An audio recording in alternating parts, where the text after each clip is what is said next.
জয়গুরু,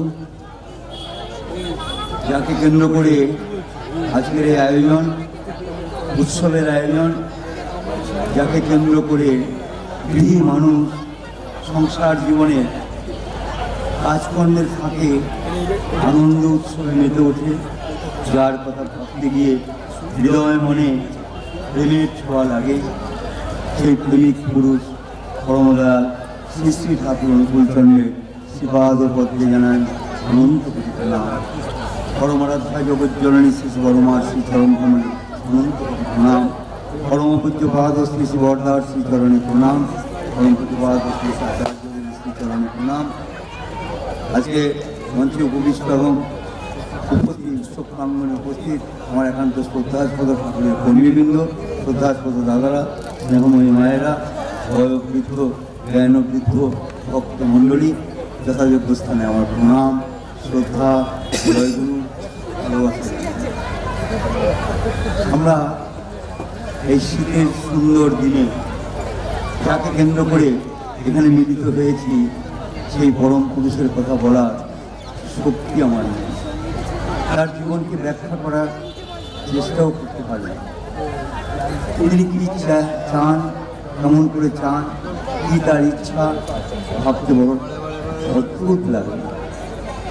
সারা জীবনে যিনি শুধুমাত্র মানুষের কথা ভেবেছেন, একটা মানুষের জন্য ওই পর্দার তীরে বসে থাকতেন যখন আশ্রম তৈরি হয়নি।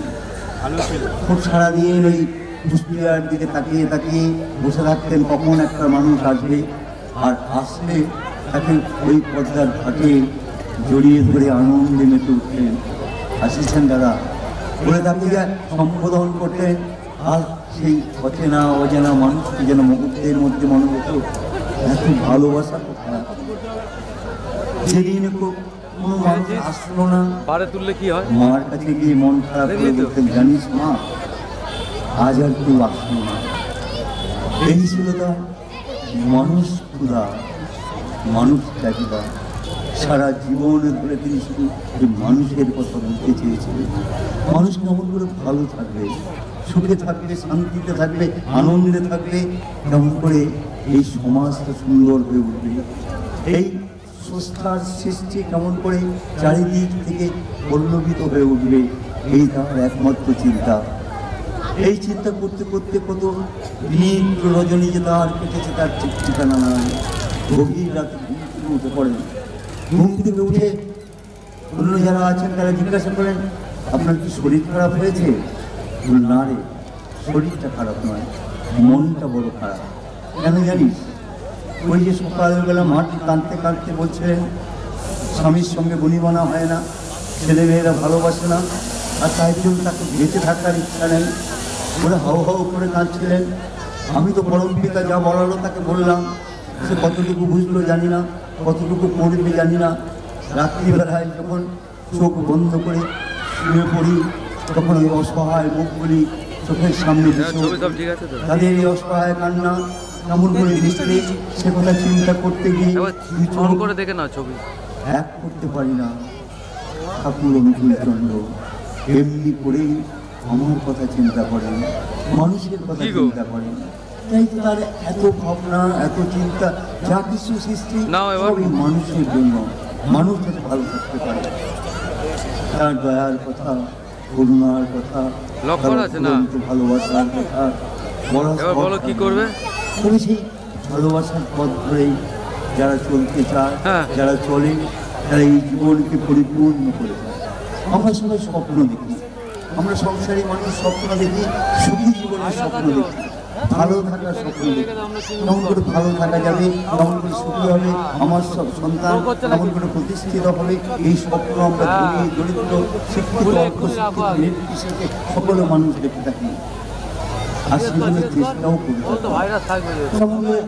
হার ভাঙা খাতুনে খেতে অর্থ উপার্জন করি, আর ভাবি যদি বহুত অর্থ উপার্জন করতে পারি, সেই অর্থ দিয়েই আমার স্বপ্ন পূরণ করতে। সারাদিন সেই হার ভাঙা খাতুনে খেতে যে অর্থ উপার্জন করি, সেই অর্থ দিয়ে সংসারের চাহিদা মেটানোর চেষ্টা করি। আস্তে আস্তে যখন পিছনে ফিরে তাকাতে গিয়ে দেখি যাদের জন্য নাকি আমি এত কিছু করলাম, এই ঘর বাড়ি সারা জীবনের কষ্ট, তাদের সঙ্গে আমার সম্পর্কটা কি দাঁড়ালো, আমাকে কতটা ভালোবাসে, আমি তাদের সঙ্গে কেমন করে নিজেকে জড়িয়ে নিতে পারলাম।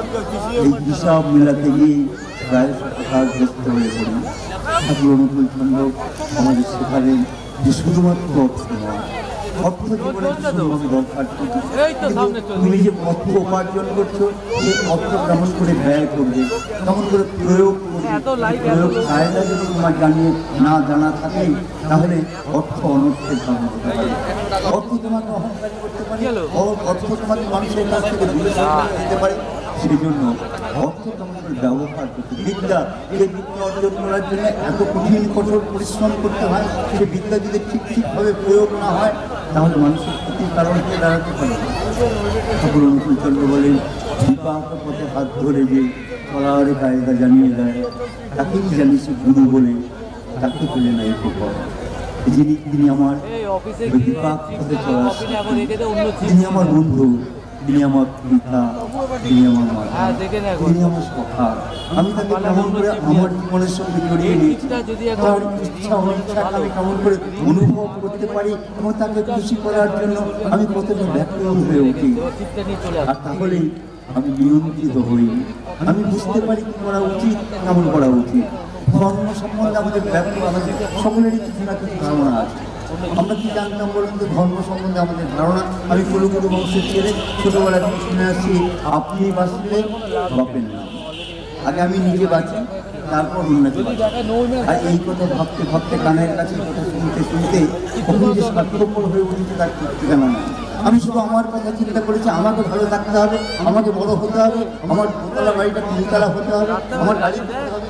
সেই কথা ভাবতে ভাবতে আমি আমার পারিপার্শ্বিকের দিকে তাকিয়ে একবার দেখিনি আমার পারিপার্শ্বিক কেমন আছে, তারা কেমন আছে, কেমন আনন্দ তারা আছে। আর সে কথা না ভাবার ফলে কখন যে আমি তাদের সঙ্গে আমার সম্পর্ক বিযুক্ত হয়েছে তার ঠিক ঠিকানা না। ঠাকুর অনুকূল চন্দ্র এসে এক অদ্ভুত ধর্মের সংজ্ঞা দিলেন। যে কথা শুনছিলাম ওই চাচা আপন প্রাণ বাঁচা, তিনি এসে প্রথমে বললেন অন্যে বাঁচায় নিজে থাকে ধর্ম বলে জানিস। ধর্ম মানে হচ্ছে অন্যকে বাঁচানো, অন্যকে ভালো, অন্যকে ভালোর মধ্যে আমার পারিপার্শ্বিক যদি ভালো থাকে তাহলে ভালো থাকতে পারবে। ঠাকুর অনুকূল চন্দ্র বলেন এক অদ্ভুত কথা বলেন, অস্বীকার করে নিপাত যাবে, তুই বেঁচে সুখ খাবি বুঝি, যা ছুড়ে যা তাদের বাঁচা, তারাই যে তোর বাঁচার পুঁজি। আমার বাঁচার পুঁজি আমার প্রতিবেশীরা। তাই তো এই আয়োজন, তারা সকলের দয়ার কথা শুনতে শুনতে, তারা সকলের প্রেমের কথা শুনতে শুনতে, সব জীবনের সুখী জীবনের স্বপ্ন দেখতে দেখতে তাকে নিয়ে যাতে চলতে পারে। তাই তো নাহলে এই উৎসবের আয়োজন কেন? আর এর মধ্যে দিয়ে সার্থক ঠাকুর অনুকূল চন্দ্রের মহাজীবন, সারা জীবনে ধরে তিনি শুধু এই মানুষের কথা নানাভাবে চিন্তা করেছেন। আর সেই চিন্তারই প্রতিফলন চলছে। সেই চিন্তার সূত্র ধরে প্রত্যেকটা মুহূর্ত আমরা ঠাকুরকে জানার চেষ্টা করছি। আর সেই জন্য আচার্যদেব আছেন, তিনি কী করেন? আমাদের অনেক সময় কী হয় জানেন, খুব সংসারী মানুষ তো নানা অজুহাত আছে। আমরা যখন কোনো কিছু বলতে পারি এই সময় নেই, অর্থ নেই, নানা কথা বলি। কিন্তু কোনো কিছু না থাকা সত্ত্বেও ঠাকুরকে যে ভালোবাসা যায়, তাকে যে অনুসরণ করা যায়, তার অজস্র উদাহরণ আছে। মনসা বর্ণন যখন দীক্ষা নেয়, তার পরিবার শুধু দীক্ষা নেয় না, খাতায় নাম সই করতে পারে না, লেখাপড়া জানে না, বহু কষ্টে তার চলে, বহু কষ্ট করে চলে। একটা ছোট্ট গুমটির দোকান আছে, দোকানটা চালায়, তাতে ওই পানি বিড়ি সিগারেট ইত্যাদি বিক্রি করে, আর ওই দোকানে তার চলে। যখন দীক্ষা নিল, দীক্ষার পর তার দোকানে এসে বলতেন তার দুঃখ কষ্টের কথা, নানা কথা বলতে বলতে একদিন হঠাৎ এই যখন প্রার্থনার সময় হয়ে আসছে, প্রার্থনার সময় তার দোকানে পাশ দিয়ে যাচ্ছি, স্কুটার চালিয়ে যাচ্ছি, যেতে যেতে প্রার্থনা শুরু হয়ে গেছে। প্রার্থনা করছি, হঠাৎ দেখছি মনসা ভাই তার দোকানে বসে উপাসনা বই খুলে প্রার্থনা করছে। মনে হচ্ছে পুরো উৎসাহ ডাকলো, উৎসুক হলাম। যে মানুষটার নাম লিখতে পারে না, সে কেমন করে উপাসনা বই খুলে প্রার্থনা করছে। চলে গেলাম, একটু সৎসঙ্গ ছিল, সৎসঙ্গ করে রাতে ফেরার পথে তার দোকানে দাঁড়ালাম। এই গল্প সে গল্প বলতে বলতে বললাম, ভাই তোমার পড়াশোনা যেন খুব লজ্জিত হয়ে বললো, দাদা আমি তো পড়াশোনা জানি না। আপনি তো জানেন দীক্ষার সময় নামটাও লিখতে পারিনি। আচ্ছা তুমি যে প্রার্থনার সময় দেখলাম উপাসনা বই খুলে প্রার্থনা করছো, খুব সংকুচিত হয়ে বললো, দাদা আমি খুব গরিব মানুষ, সৎসঙ্গ যখন হয় কোথাও যেতে পারি না, দোকানটা বন্ধ করলে আমার সংসার চলবে না, আর নিজে পড়াশোনা জানি না যে প্রার্থনাটা মুখস্থ করে নেব। তো প্রার্থনা যখন শুরু হয় সময়সূচিটা আমার কাছে আছে, প্রার্থনা শুরু হলে উপাসনা বইটা খুলে পৃষ্ঠার পর পৃষ্ঠা উল্টাতে থাকি আর ঠাকুরের কাছে কাঁদতে থাকি, এই জীবনে তোমার বাণী পড়া হলো না ঠাকুর, তুমি দয়া করে আমাকে শক্তি দাও, আমি যেন পরের জীবনে তোমার সব বাণী পড়তে পারি। আর ওটা হয়ে গেলেন না দাদা। তারপরে জয়রাতে কীর্তনটা মুখস্থ হয়ে গেছে। ওই সময় পুরো খরিদ্দার আসলে দাঁড়িয়ে থাকে, আমি ওটা করতে থাকি। প্রথম প্রথম খরিদ্দাররা হাসাহাসি করতো, এখন তারা বুঝে গেছে, সবাই এসে লাইন দিয়ে দাঁড়িয়ে থাকে। আমি শুনে ভাবছিলাম, লেখাপড়া না জানা হত দরিদ্র মনুষ্য ভাই কেমন করে ঠাকুরকে ভালোবাসে। বেশ কিছুদিন পরে হঠাৎ একদিন একটা সৎসঙ্গে দেখা, সে সত্যানুসরণ বই পড়ছে। আমি বললাম, পরে জিজ্ঞাসা করলাম, কেমন করে তুমি এটা করলে ভাই? বলে, দাদা দোকানে অনেক লেখাপড়ার জন্য লোক আসে, আমি তাদের কাছ থেকে আস্তে আস্তে ওই অক্ষর জ্ঞানটুকু করে নিয়েছি, তারপর আস্তে আস্তে ঠাকুরের বই পড়াও শিখেছি। আমি শুধু ইচ্ছা থাকলেই কেমন করে ঠাকুরকে নিয়ে চলা যায়। আজকে ডিপি ওয়ার্ডের কথা হচ্ছে, সর্বোচ্চ আচার্য দেখুন ডিপি ওয়ার্ডের কথা বলছেন। ডিপি ওয়ার্ডটা কি, কেন? আমাদের প্রত্যেকের জীবনে কিন্তু এর একটা অংশ আছে, আমরা একটু ভেবে দেখেছি। আমাদের প্রত্যেকের জীবনে আজ হয়তো আমি এই এত কথা বলছি, কিন্তু দীক্ষা নেওয়ার পরেই তো আমি এত কথা বলতে শিখিনি, বা কথা বলতে পারি না, জানিও না। ওই ঠাকুরকে ভালোবাসার কেমন করে ভালোবাসতে সেটাও জানি না। কত লোক আমাকে সাহায্য করেছে তার ঠিক ঠিকানা নাই। আমি যখন দীক্ষা নিলাম তখন 11-12 বছর বয়সে দীক্ষা নিয়েছি। দীক্ষা নিয়েছি বললে হয়তো ভুল হবে, আমাকে প্রায় জোর করে দীক্ষা দিয়েছি, কেননা আমার চাল চলন সকলে ভালো লাগছিল না। নিষিদ্ধ রাজনীতি করা এবং সেই সঙ্গে অসামাজিক কাজকর্মের সঙ্গে জড়িয়ে পড়া, তাই বন্ধুরা জোর করে আমাকে দীক্ষা দিল। বাড়িতে তো ফিরে আসলাম, মাকে বলার সাহস নেই আমি দীক্ষা নিয়েছি। মাকে সবাই গুরুমা বলে, বাবার অনেক শিষ্য সামন্ত, আর মা যদি শুনে তাকে না অনুমতি না নিয়ে দীক্ষা নিয়েছি তাহলে বাড়ি থেকে তাড়িয়ে দেবে। ভাবছি কী করবো, রাত্রিবেলা গেল, ভোরবেলা উঠে বসে আছি, ইষ্টভৃতি করতে হবে। ঋত্বিক দাদা বলেছে সকালবেলা ইষ্টভৃতি করতে হয়। ভাবছি ইষ্টভৃতি কেমন করে করবো। তখনকার আমাদের মতো বয়সের ছেলে মেয়েদের পয়সা থাকতো না, বিশেষ করে আমাদের কাছে তো থাকতে হয় না, কেন ঋত্বিক ক্যাম্পে থাকে, এদের পয়সাও আমাদের কাছে থাকার কথাও নেই। ভাবছি কেমন করে করবো। হঠাৎ করে দরজার টোকা একজন মা এসে ডাকছেন, নাম ধরে ডাকছেন। ডাকতে ডাকতে তিনি ঘরের ভিতর ঢুকে পড়লেন। ঢুকে জিজ্ঞাসা করছেন, বাবা তুমি ইষ্টভৃতি করেছো? বললাম না। কেন করোনি কেন বাবা? পয়সা নেই তাই।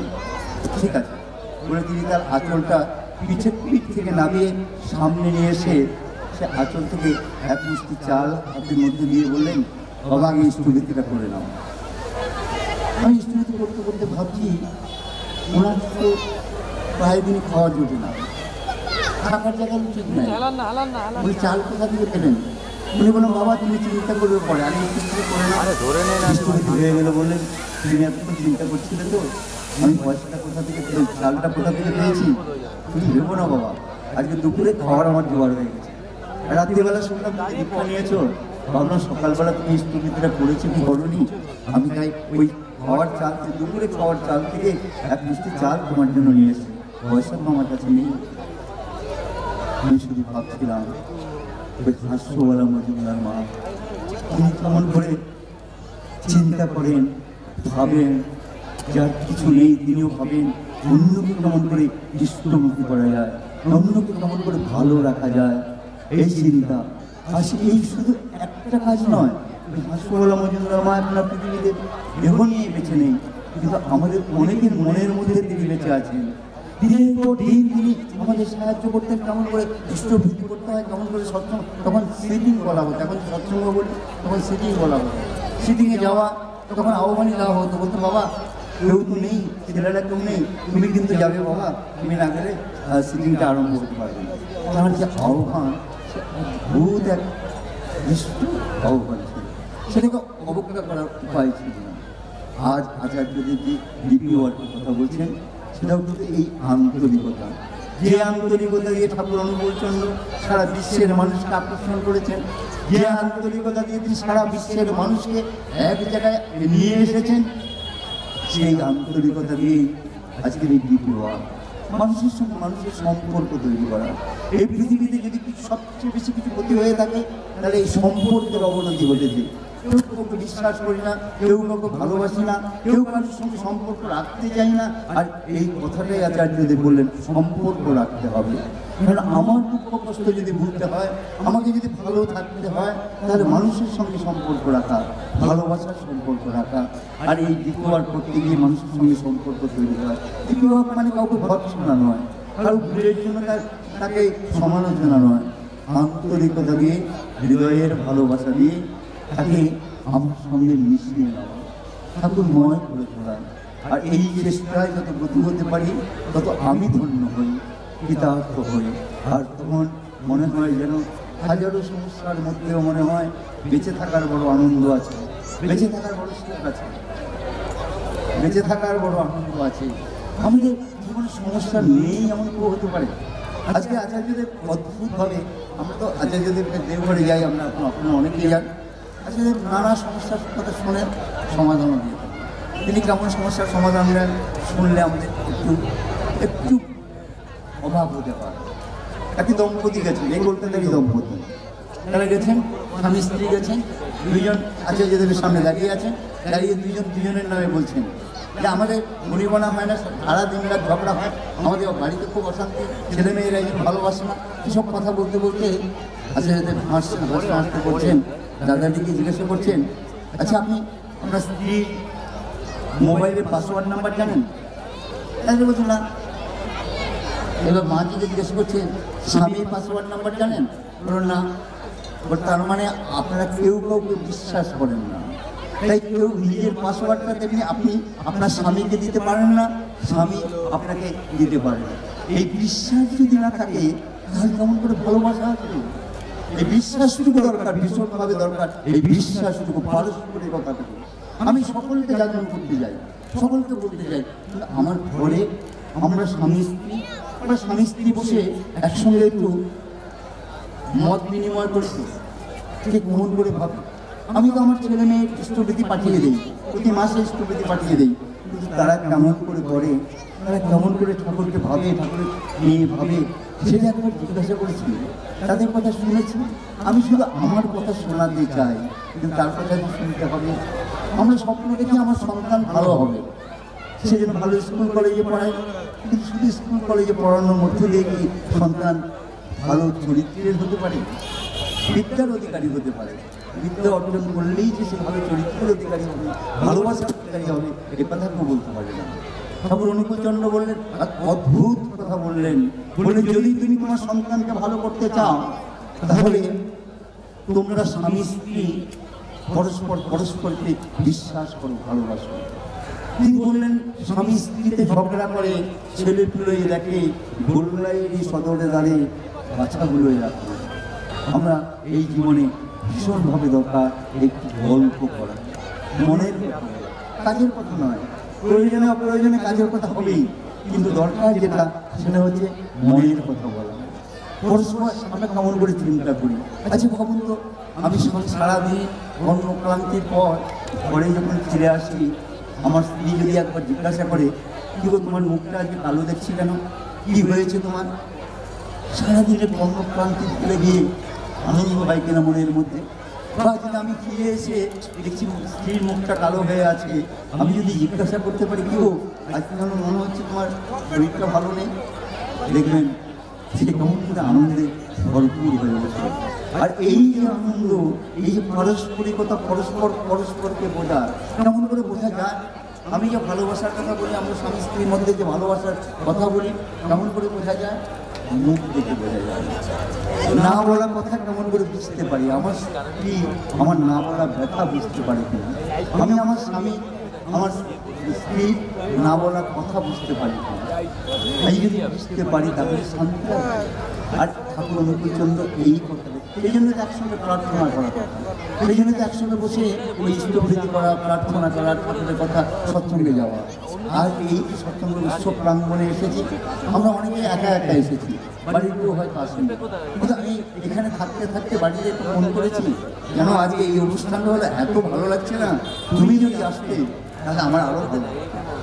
এই যে আমি যদি একবার এখান থেকে এই ফোনটাও অন্তত করি, সে আসতে পারেনি, স্ত্রী হোক আর স্বামী হোক, তার মনের মধ্যে কিন্তু জাগর তাইতে গেলেও ভালো হতো। আর একসঙ্গে আসার, এই উৎসব প্রাঙ্গণে আসার, একসঙ্গে আসার সংকল্প, চলো না একসঙ্গে যাই, আমরা একসঙ্গে প্রার্থনা করি, একসঙ্গে ঠাকুর বাড়ি যাই, একসঙ্গে সৎসঙ্গে যাই। এই একসঙ্গে পথ চলার মধ্যে দিয়েই আস্তে আস্তে আমাদের মানসিক ঐক্য আসে, নৈকট্য আসে, পরস্পর আজকের এই সুন্দর সন্ধ্যায় শুধু প্রার্থনা।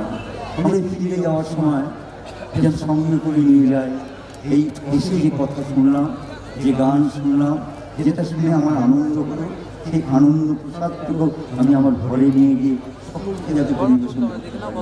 আজকে জানিস কেমন করে গান গাইছিল, গানের কথাগুলি এত সুন্দর, সুখটা এত সুন্দর, মনটা কেমন ভালো করে দেয়।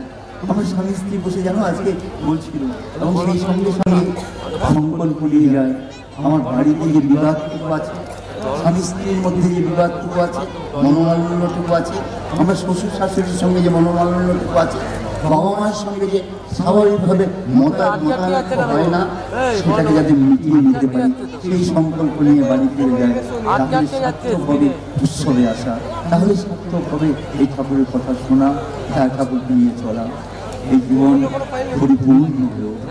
আমি যত তাকে হৃদয়ের মন দিয়ে গ্রহণ করব, পালন করব, পোষণ করব, তত ধন্য হব, কৃতার্থ হব। আর শত অসুবিধার মধ্যেও প্রাণ খুলে বুঝতে পারবো, পেয়েছি সূত্র পথ, শরীরা দ্বারাকে সকলে যাব, নাহি নাহি ভয়, নাহি সংশয়, আমার কোনো ভয় নাই, আমি ঠাকুরকে পেয়েছি। আর ঠাকুরকে নিয়ে চলার মধ্য দিয়েই আমি সমস্ত বাধা বিঘ্ন অতিক্রমের শক্তি অর্জন করবো, মোকাবিলা করার শক্তি অর্জন করবো, তাহলেই ধন্য হবো, কৃতার্থ হবো। যারা এই উৎসবের আয়োজন করেছেন ছোটো ছোটো ছেলেরা, সত্যি আমার খুব আনন্দ হয়, খুব আনন্দ হয়। এদের এই আয়োজন বহু আয়োজনে বহুবার এসেছে, এবং তারা যখন এই আয়োজন করেন, আমাদের ঘরের ছেলেমেয়েরা যখন এই সঙ্গে যুক্ত হয়, আমরা তারা সবাই আনন্দিত হই। আমিও আনন্দিত হই। সকলের চরণে প্রার্থনা তারা ভালো থাকুন, আপনারা সবাই ভালো থাকেন, আপনারা দয়া করে আপনাদের সঙ্গে থাকার সুযোগ দিয়ে আমাকে কৃতার্থ করেছেন, ধন্য করেছেন। আমি ঠাকুরের শ্রীচরণে আপনাদের সকলে সর্বাঙ্গীন মঙ্গল প্রার্থনা করি। জয় গুরু।